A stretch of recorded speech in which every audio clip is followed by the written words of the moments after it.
This is Ilm Circle, a learning workshop presented by the Islamic Speakers Bureau of Arizona, or ISBA. Ilm stands for Intentional Learning for Mutual Respect, the foundation of what ISBA is all about. Good evening and welcome to the April Ilm Circle. My name is Michelle Marion, and I am one of the volunteers for the Islamic Speakers Bureau of Arizona, and I'm really pleased to welcome everyone tonight to our presentation on what is Hasidic Judaism. So before we get to the introduction of our esteemed speaker, I am going to mention that next month on May 27th, we have another Ilm Circle that's scheduled for 6:30, and it's Jewish lunar calendar. And so I think that you'll find that quite interesting of a topic to understand the astronomy that goes into the calendar. And so we want to make plans to join us for the May 27th session. And Rabbi Wasserman will be delivering that particular presentation. But tonight's presentation, What is Hasidic Judaism, is with Rabbi Elena Kantor. And Rabbi Kantor serves as a co-rabbi at the New Shul, a traditional egalitarian synagogue in Scottsdale. Rabbi Kantor is a graduate of Bernard College and was a member of the first class of women of the Jewish Theological Seminary's Rabbinical School. She was ordained back in 1989. And in 1998, Rabbi Kantor received the Covenant Award for Exceptional Jewish Educators. So we are in for a real treat tonight, and it is really my sincere pleasure to welcome Rabbi Kantor. I am going to have everybody just post your questions in the chat throughout the presentation, and then we will take those questions at the end, and you'll also have an opportunity to unmute. So, Rabbi Kantor, welcome. Thank you. Thank you so much, Michelle. And it's a pleasure to be here. Again, I had the privilege of presenting. I don't remember when the last time was, but it was a joy, and I appreciate the warm welcome. And we're also on a favorite topic of mine. So, what is Hasidic Judaism? I want to start by saying what it is not. You may have heard of Reform Judaism, Conservative Judaism, Orthodox Judaism. Hasidic Judaism is not a denomination. It's a style of Judaism and in contemporary Jewry. And it started as a kind of Jewish revivalist movement in the end of the 18th century, early 19th century. Began in Europe, began in mostly in Russia and Eastern Europe, Russia and Eastern Europe, and it was founded by someone named the Baal Shem Tov, which in Hebrew means the master of the good name. His given name was Israel Meir. So we know him as Israel Meir, Baal Shem Tov, the master of the good name. And he was a kind of itinerant preacher and healer, and kind of a traveling mystic. And stories are told about him, about his closeness with sort of regular Jews. But he also must have been a very charismatic figure, because he attracted great interest both in himself personally, but also in his teachings. Now, he's the founder of Hasidic Judaism. So we're talking about the end of the 18th century. And but he had a student, one of his great students. It was called the Dov Ber of the city of Mezrich. Dov Ber is the one who popularized. The Baal Shem Tov started it, but Dov Ber was the one who really created the whole movement. He too, this student, was a very charismatic leader, and basically the students. So there was the Baal Shem Tov, Dov Ber, and then the students of Dov Ber are the creators of the various types of Hasidic Judaism that we have.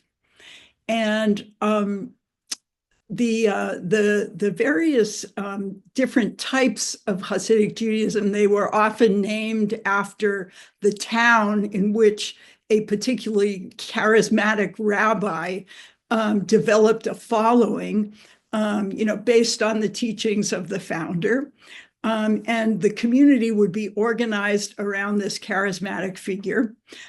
So for example, there's a sect of Hasidic Judaism called the Bratslav or the Breslov Hasidim. Hasidim is like the plural of Hasid, which means a pious person. So Hasidic Judaism is talking about a kind of piety, which I'll tell you more about in a second.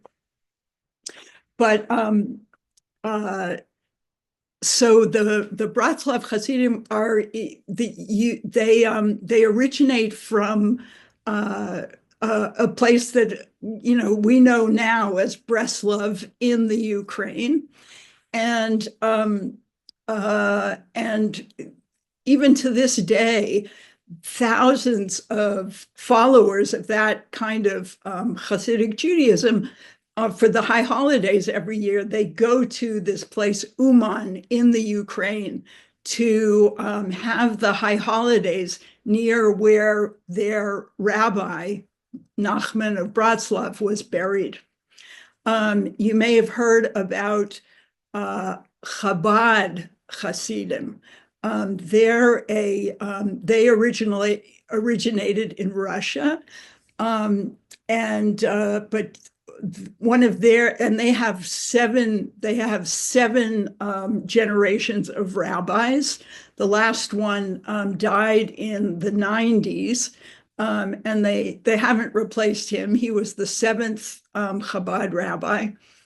But there are communities of Chabad Hasidim all over the world. Pretty much here in Phoenix, we have, I don't know, maybe 10 or 12 Chabad houses in different places around the valley, where that type of Hasidic Judaism thrives, really thrives.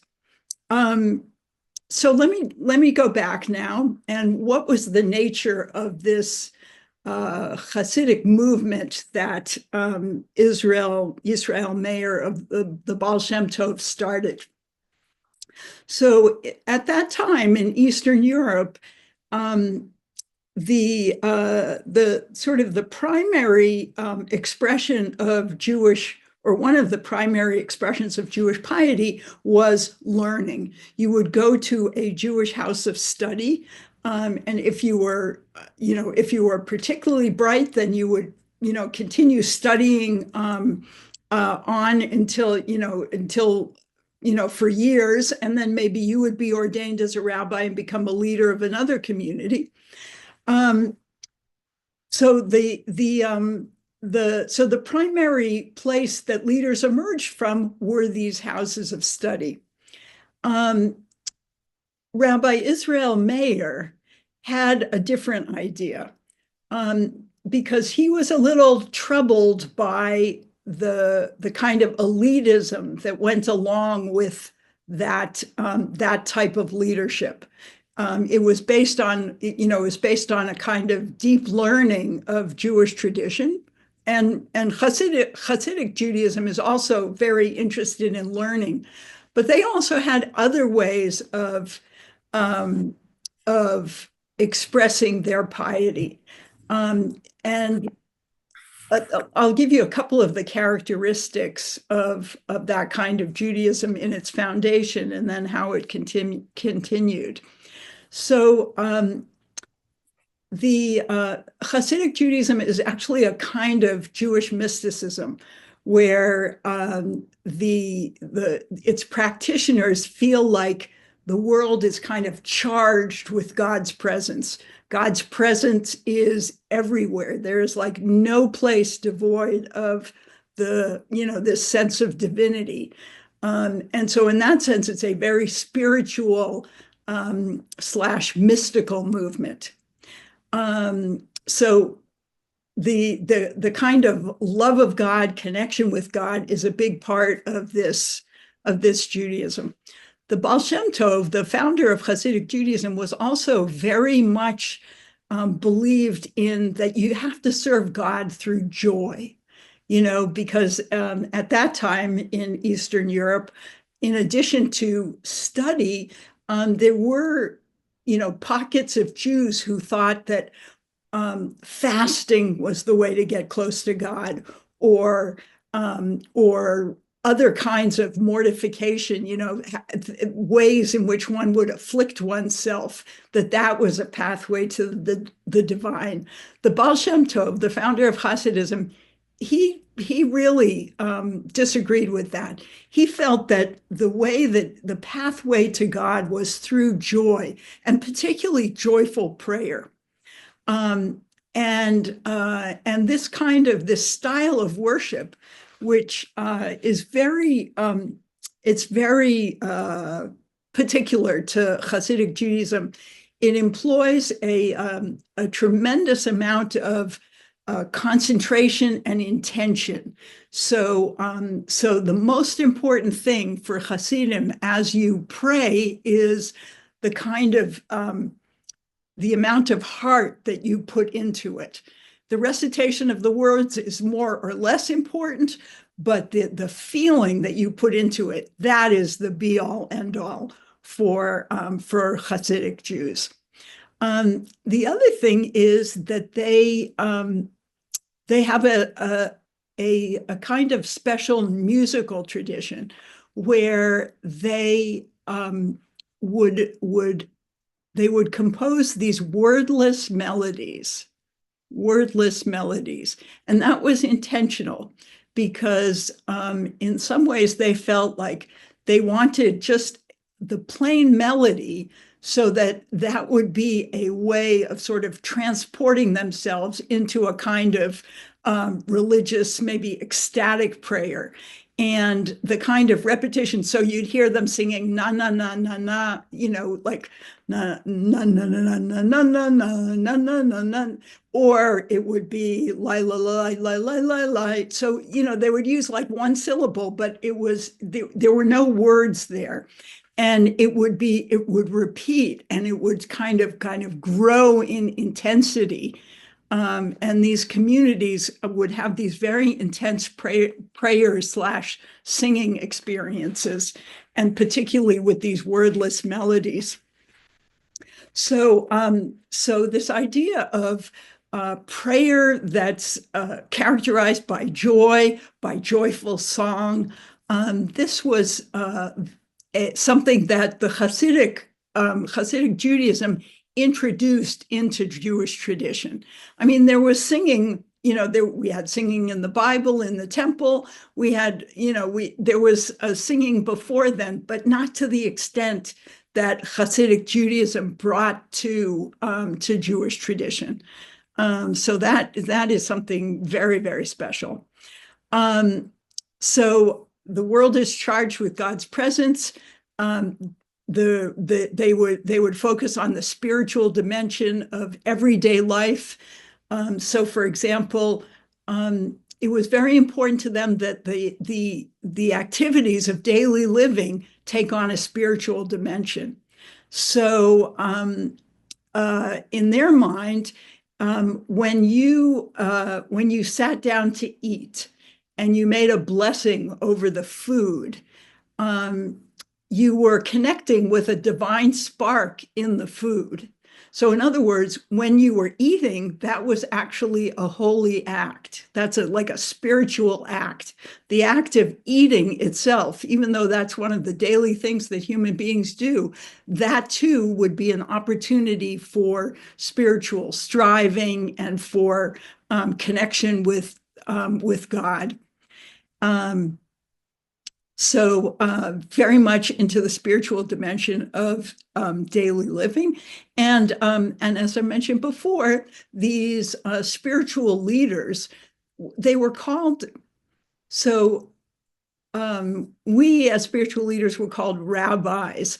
They were called rebbes, and one rebbe. And these rebbes, sometimes they had dynasties. So it would be like a father to son, a kind of dynastic continuation of a particular sect of Hasidic Judaism. And because these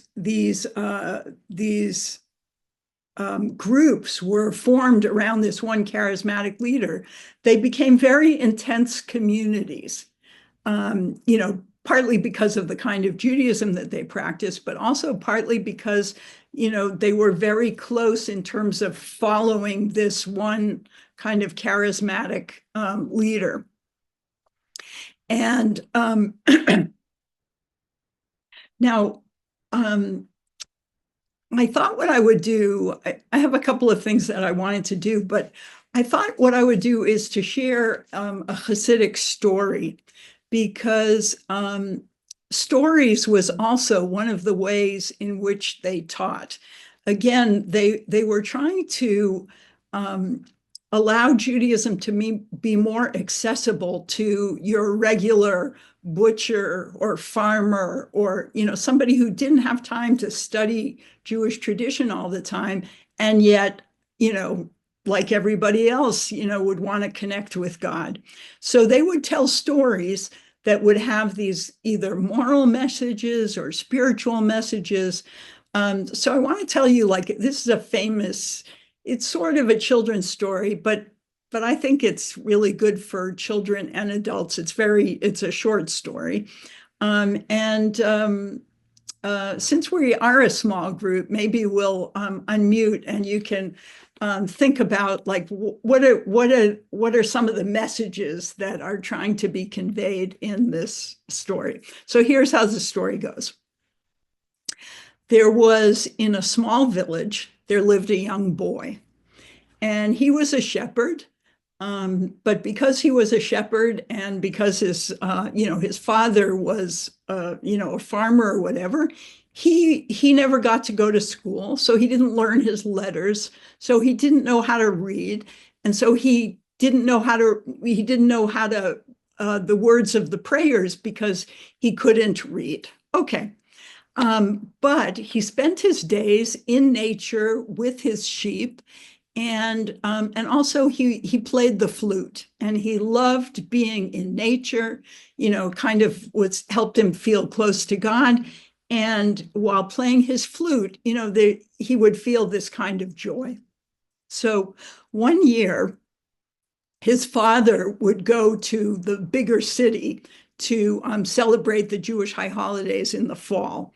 And one year he said to his father that he really wanted to go with his father to pray in the big city for the holiest day of the Jewish year, Yom Kippur, the Day of Atonement. And his father agreed, and so they went. And even though the boy knew that he would not be able to read the prayer book, and he would not be, but he wanted to go. And he took his flute with him. So there he is, sitting in the synagogue, and this little boy is hearing this beautiful singing and this very heartfelt prayer, and he wants to join in. He wants to be part of it, but he doesn't know how to pray. So then he remembers, though, that he had brought his flute along, and he says to his father, "I want to play the flute for God. I want to play my flute." Well, the prayer service was going on, and it has like a structure to it and so on. And so the father was, very worried. No, no, no, no, you can't play your flute now, maybe later, but not now. This is the middle of the service. I don't want you to disturb the congregation and so on. Well, the boy is going through the day, and by the afternoon, he's like feeling this such intense feeling that he just doesn't know what to do with all of this feeling, spiritual feeling that he has. And so he asks his father again during the afternoon service, "Can I play my flute?" And father says no. Finally, we come to the last prayer of the Day of Atonement. It's called Ne'ilah, the closing prayer. And this boy can't take it any longer. And he kind of quickly takes the flute from his pocket, and he puts his lips to it, and he plays some notes, a very kind of loud but beautiful series of notes. And surprise, the congregation is like, who is playing the flute on the holiest day of the Jewish year in the middle of the service? His father was furious with him. But then the rabbi finished the prayer and said to the father, I have to tell you that all of Yom Kippur, all of this Day of Atonement, I was praying so hard that our sins would be forgiven and that our prayers would be acceptable to God. But I felt like the whole day that my prayers were not being heard. But when this little boy, when he played his notes on the flute, they were so heartfelt that they broke open the gates of heaven, and all of our prayers were able to ascend to God because of because of what he played and what he put into it. His kind of simple, song, but so much heart and soul in it, that he was really able to lift the prayers of the entire congregation up to God. So this is sort of a typical story. So if you don't mind unmuting, I would love to know what you think like the message or the messages of a story like this could be.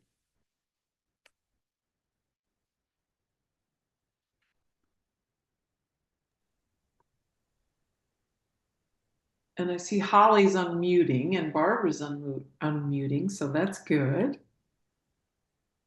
Any thoughts? So, part of it, I think, is just to say what matters is not, saying the words correctly. What matters is the intention, the feeling. And because this boy had so much purity of heart, that was what opened things up. Also, the Hasidim were very intent on empowering children. They really believed that children from very young ages ask the most important religious questions, and that we really have to take children very seriously as spiritual beings. They might not have fancy language for it, but the feelings and the heart is all there. So very interested and taken with children. In one of the sects of Hasidism today, little girls will start to light candles for the Sabbath when they're 3 years old. And you're thinking to yourself, oh my God, the matches, the whatever. But, like their parents teach them how to be very careful, or maybe they hand them the match. I don't know what it is. But these girls come away with this sense of I'm, lighting the Sabbath candles, starting from age 3. It's an amazing thing. And the kids grow up with this sense of, wow, my tradition allows me to participate, and it's important to my tradition that I do participate. So this seriousness about children. They also like to say spirituality comes from very unlikely places. In other words, like it can be the donkey driver who's going to teach you an important lesson about God. It could be the dairy farmer. He's going to teach you, or she's going to teach you an important lesson about God. So the scholars, that's great. We can learn from the scholars, but sometimes the scholars even have to learn from the simple people, the regular people. And so that's part of the ethos of this story as well.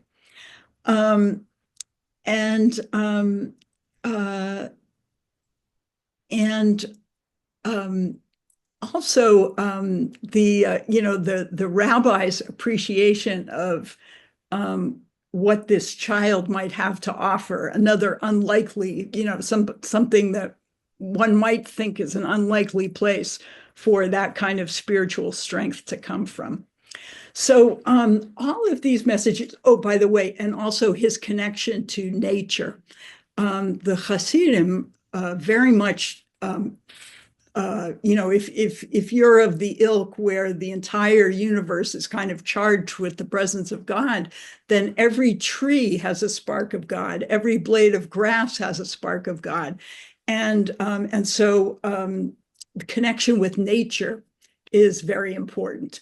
The founder of Hasidism, the Baal Shem Tov, was known to kind of go into forests to pray and to connect with the divine, and so that was also an important part of it. So we talked about the Rebbe as a kind of spiritual guide, the kind of charismatic leader of the community. We talked a little bit about that connection through God, through a kind of devotion that's joyful and musical and so on. Now, so from like 1780 or so, generations of different kinds of Hasidim. So you'd have the Hasidim who came from the town of Ger, or the Hasidim that came from the town of, as I mentioned, Breslov, or and they would be named for the town that they came from. And but many of those towns and places were in Eastern Europe, and you know what happened in 1939 in Eastern Europe. So many of those communities were completely decimated by the Holocaust. And in fact, a disproportionate number of those communities particularly some of them were entirely, destroyed. And the ones like there's one part of the Hasidic world, the Chabad Hasidim, their Rebbe, their charismatic leader, was able to get out of Russia in the late 1930s,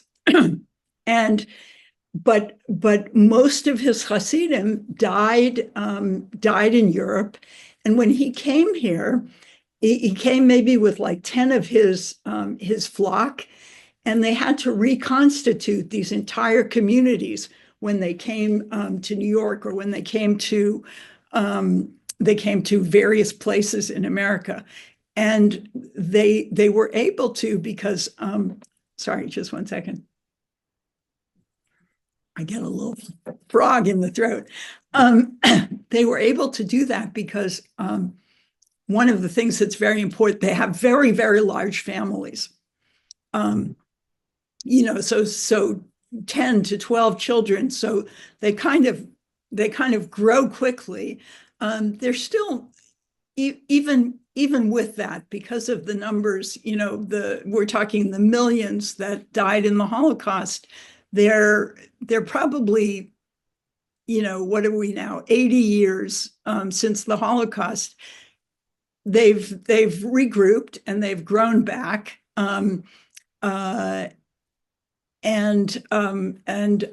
Between Israel, many of these groups are in Israel. Some of them are in New York.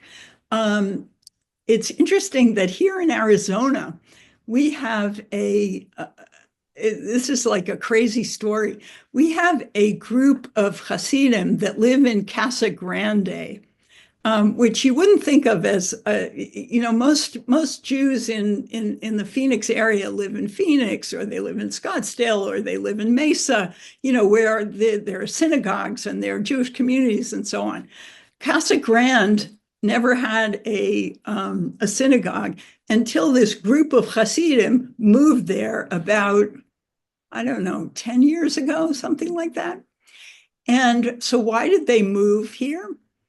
Because where they were living in New York, they were running out of room. So that was, they needed a place where they could go that wasn't as expensive as living in New York. And what was available to them in Arizona? Arizona is a very dry climate. As we know, we always say it's a dry heat, right? And when you want to grow wheat for the making of Passover matzah, it's very important that no water or no anything damp get into the wheat.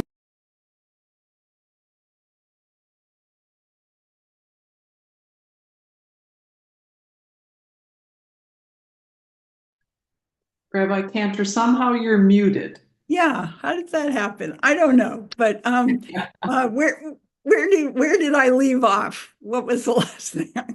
You were talking about the wheat needing to be dry. Oh, the wheat needs to be dry, right? So here was a place where they could be very careful about growing the wheat, which is what they do. They grow the wheat there, and they produce this matzah, and that's basically how they make a living. But it is it's sort of like the movement of a community just sort of whole hog transplanted to Arizona, which is something very special. So let me see what else I wanted to tell you about Hasidic Judaism. So now in contemporary Judaism, Hasidic Judaism in all its various forms are part of the segment of Judaism that is Orthodox. So now there are many different kinds of them, but they locate themselves in the sort of the right wing of the Jewish community. There's also, though, in some of the more liberal denominations of Judaism, there's a kind of neo-Hasidic Judaism that has kind of come about, emphasizing the same things: the spirituality, the joyful prayer, the sense of the world being full of God's presence. So those things, but their approach to Jewish law is different from Orthodoxy. Orthodoxy, is much more. They sort of believe that Jewish tradition doesn't really change, and and have a kind of strict adherence to Jewish law. And the other movements, or where this neo-Hasidism is they can be very traditional, but it's not the kind of Jewish practice that you would see in the Orthodox community. So so we have that neo-Hasidic part. They still, in many cases, they're still organized around that leader, that a kind of that rabbi who's like the leader for the whole community, and kind of reverence for that leader of the community is part of the culture of Hasidic Judaism. Let me see. I think I could pause there. We could see if there's questions. Anybody have any questions? If not, I will. We don't have any questions in the chat. So I have actually two. One you just answered because I was wondering if it was within the Orthodox Yes. branch, and you just answered that. But going back to the prayer style, the joyful prayer, is there a physical element to it? In many religions, when you are moved by your prayer, there is a physical, there's a bowing to it, or there's, some faiths, they may raise their hands to be closer to God. Is there a physical element too? Yes, very much. And I'm so glad you asked that question because it's in different segments of different kinds of Hasidic communities, it'll look a little bit differently. So let's say we take this Hasidic community that originated in Breslov in the Ukraine, and they have communities in New York and in Israel that are descendants of those original Hasidim. Their way of prayer and kind of joyful, like you'll see them jumping up and down like a lot, dancing is like pretty much throughout all of the Hasidic communities, where they'll sort of do this kind of circle dancing, and together with the singing that they're doing, and that will also lead to a kind of sort of semi-ecstatic devotional state through dance. The other thing that and this is not limited to Hasidic communities. In many traditional communities, you will see that they kind of sway when they pray. And the swaying for them is a kind of, it's actually a focusing. You would think if I'm swaying, maybe that takes away my focus. But actually, it's something called shuckling. That's the Yiddish word for it.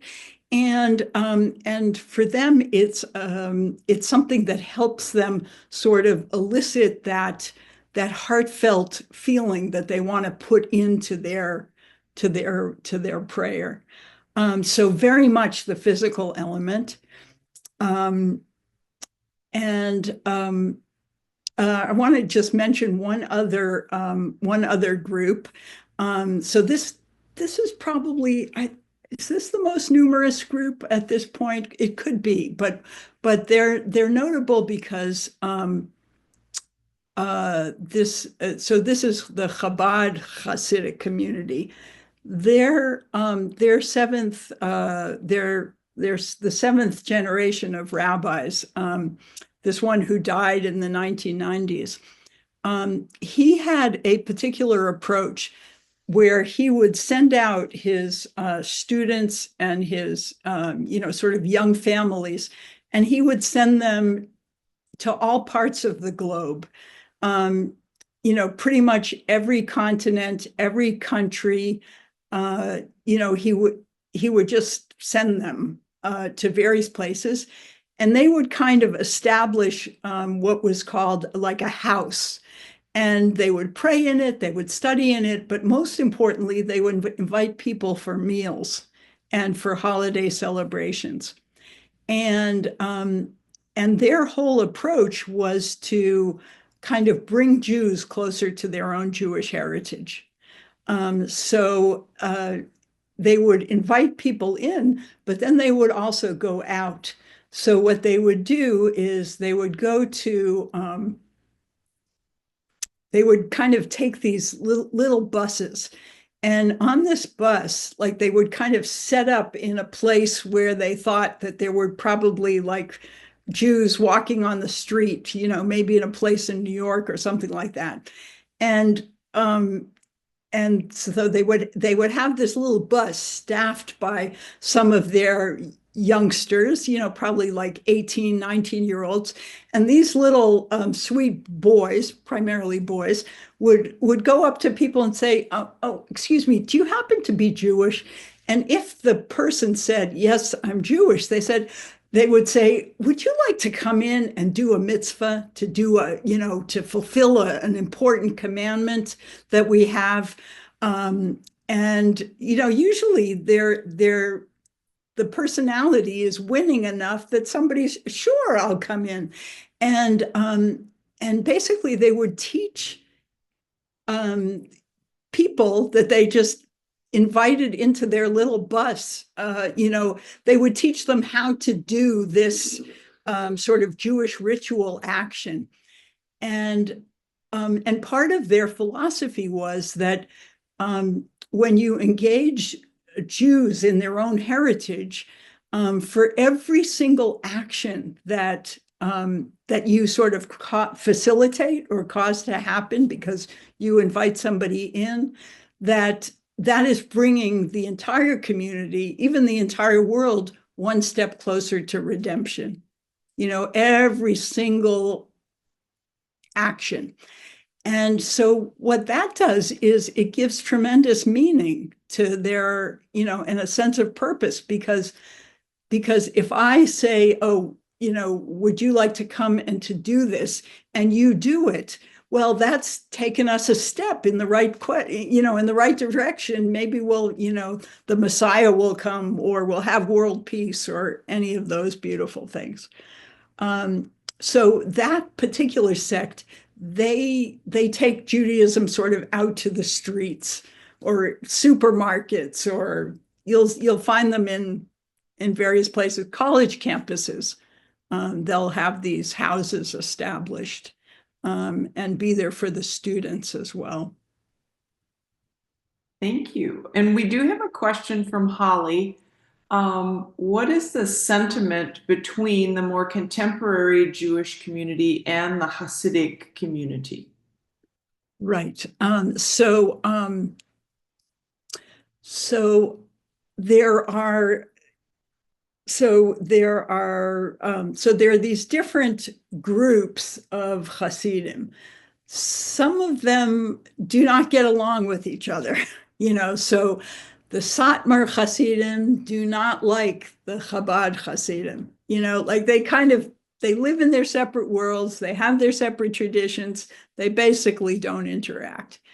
But all of those groups of Hasidim would kind of view the new Hasidim or the neo-Hasidism as, like not kosher, not okay, because they're very entrenched in Orthodox Judaism, and those neo-Hasidim are not Orthodox.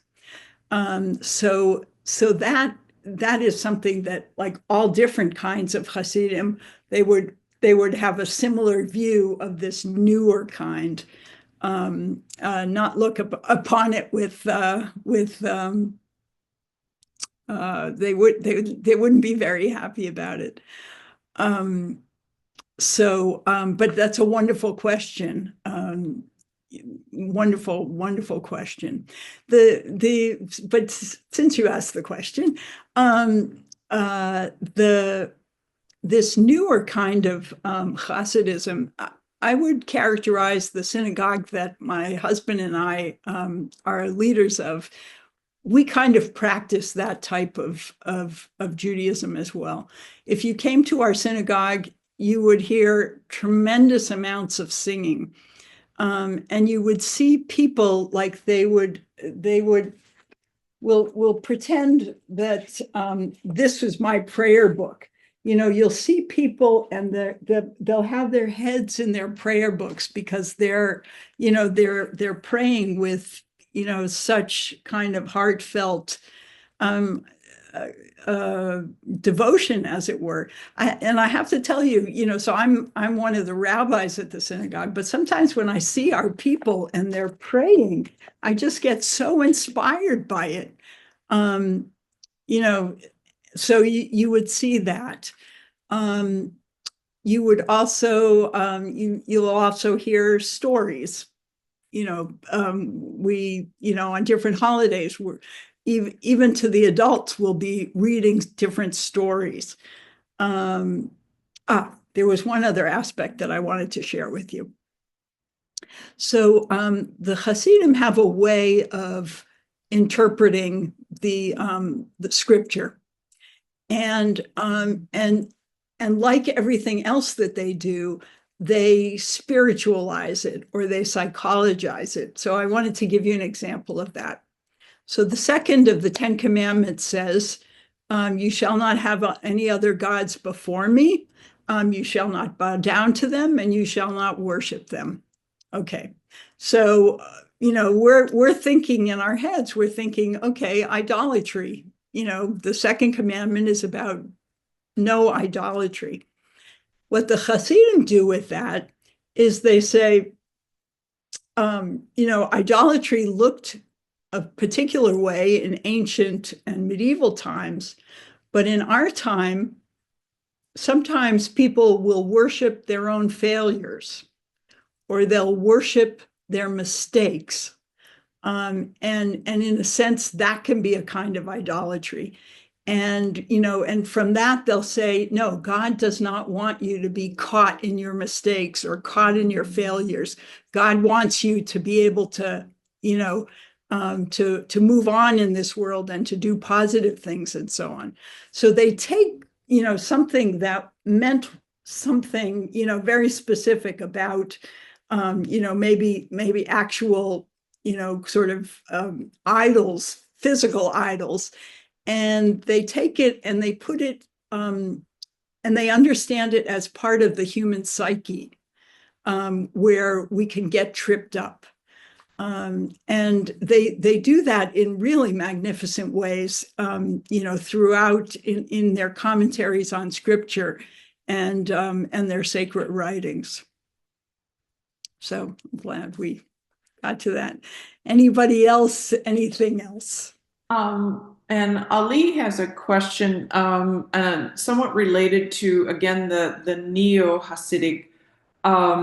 With regard to Jewish law, you had mentioned that their approach in the neo-Hasidic is different than that of the Orthodox. And Ali is asking, are there new ideas within the neo versus the old traditions, and maybe the more contemporary worshiper is connected more to those new ideas versus those old traditions and traditional beliefs? Is that how the Jewish law is approached differently? Yes. And Ali, or Al, I hope I'm pronouncing your name right. That's a wonderful question.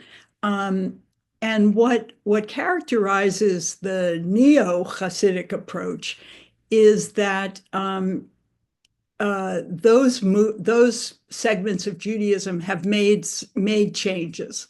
So, for example, in that kind of Judaism, certainly in our synagogue, you have the full participation of women. In Orthodox synagogues, you'll have women, men and women are separated, and women are often either they have their seats on the sides or at the back of the synagogue and stuff like that. In Orthodox Judaism, they have this idea that there are very specific roles for women and very specific roles for men. And because of that, women don't take kind of public roles in prayer and things like that. That is not true of the neo-Hasidic communities. They're very much, women do everything that, men have access to, the women have access to as well. Also,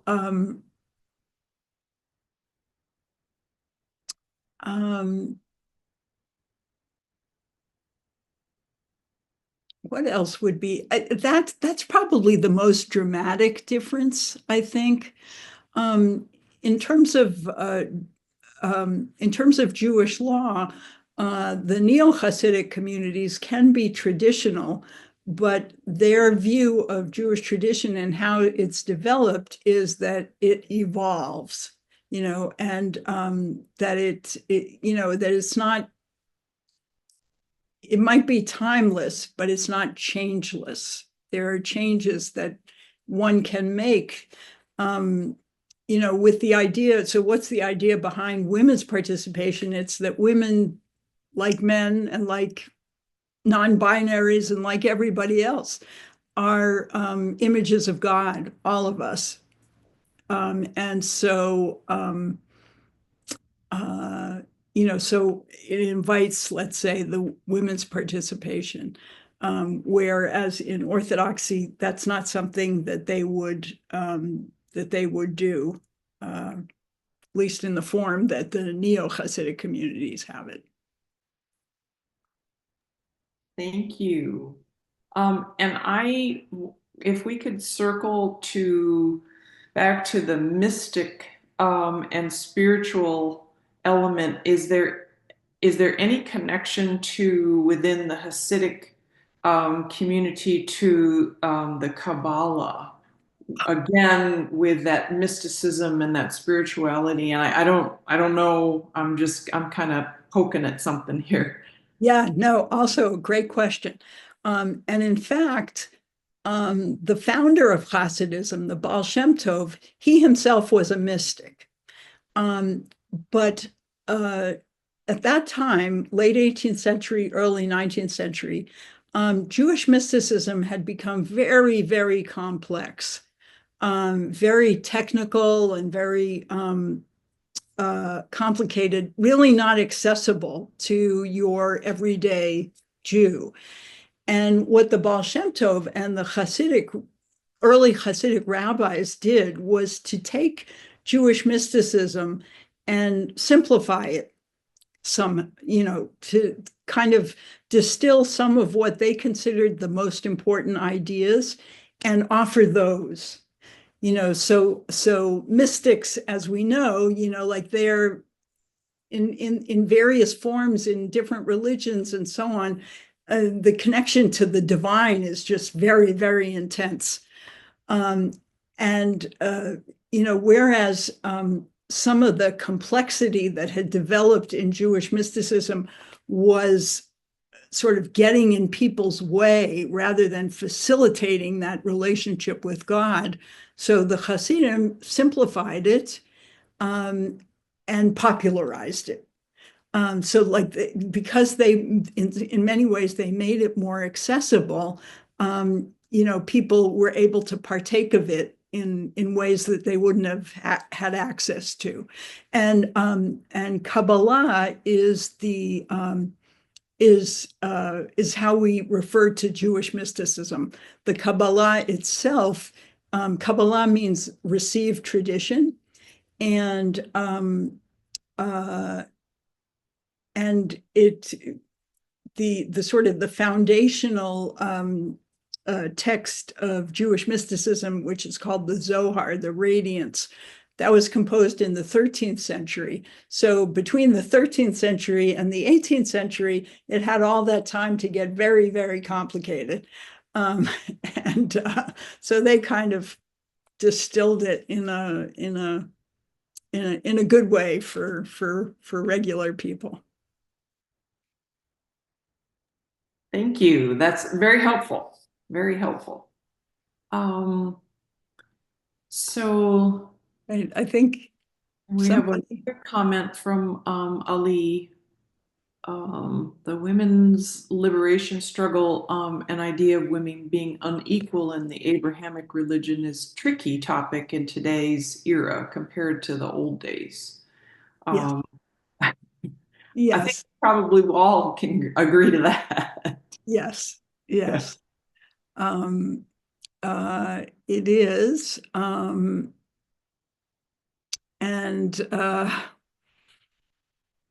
yeah, sometimes, so I was part of so the first class of our rabbinical school opened to women. We were able to, in 1983, we were able to apply to start in 1984. And so this was in my movement of, I'm trained as a conservative rabbi. So this was a beginning. And sometimes when I think about it and when I see my younger colleagues, like I think, wow, how far we've come. And then sometimes I think, wow, we have not, some parts of the challenges that are there for women are still there. And so we're still working on sort of bringing out the full humanity of women in our religious tradition. But I guess I would say it's a work in progress, as it were. Definitely. Um, and so within Orthodox as a whole, if we use that as an umbrella term, there are no females that are leading prayer or anything of that nature, correct? Right, right. So uh, in sort of more modern Orthodox communities, while they won't lead prayer, they will, women will be doctors and lawyers and professionals and business people and so on. But still in the synagogue, they'll take a kind of, more passive role. In the very, very traditional worlds, um, uh, women, a lot of times women will be supporting their husbands while their husbands are learning, in an institution of higher Jewish learning. So they will have a job, but it's not a profession. Their whole focus is on their religious life and their family lives and their life in community and in their serving God. So, and within, and this is going to be an odd question. Okay. So I've heard of like neo-Orthodox. Is that the same as neo-Hasidic or totally separate and distinct? Those would be different. Okay. Yeah, neo-Hasidic would be talking about the sort of the style of worship, that kind of approach and so on. Neo-Orthodoxy would be, it would, what would it do? It would, they wouldn't call it change, but they would allow for a kind of reinterpretation of tradition that would allow them to be more in sync with the modern world. Because some of these Hasidic communities, they don't watch television, they don't read newspapers, they don't, they are very intentionally keep themselves insulated. So neo-Orthodoxy is something that's very much open to the world, to the country around us, to new ideas, to well, let me say new ideas like in science and and any other academic study. New ideas in the religious sphere is, there it's like a case by case kind of thing. If they think that it's in line with tradition as they understand it. Thank you. So are there any other questions? Because we have about 2 minutes left with Rabbi Cantor, and we'd like to address any other questions that you might have.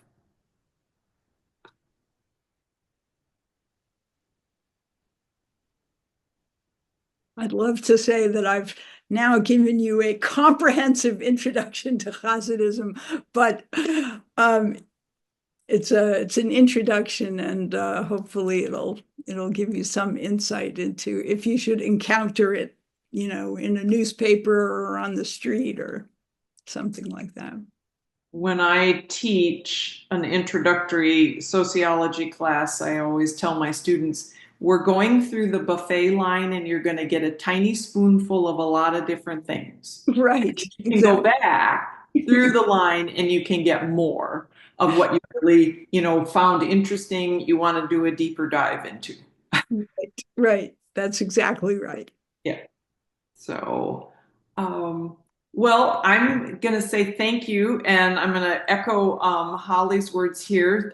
She's put thank you in the chat.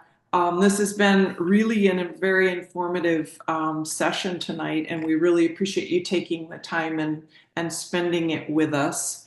I will bring up again next month on May 27th, the next Ilm Circle is the Jewish lunar calendar. So you'll get the astronomy piece with that from Rabbi Wasserman. And as always, thanks to the Islamic Speakers Bureau of Arizona for hosting these wonderful programs for our own education. Thanks to Joe for producing us and making everyone look good. And our thoughts go to Asra. She's prepping for her family's wedding, her sister in Texas at the moment, so she couldn't join us tonight, but we send good thoughts to her whole family for a lovely wedding. Yes. Thank all of you.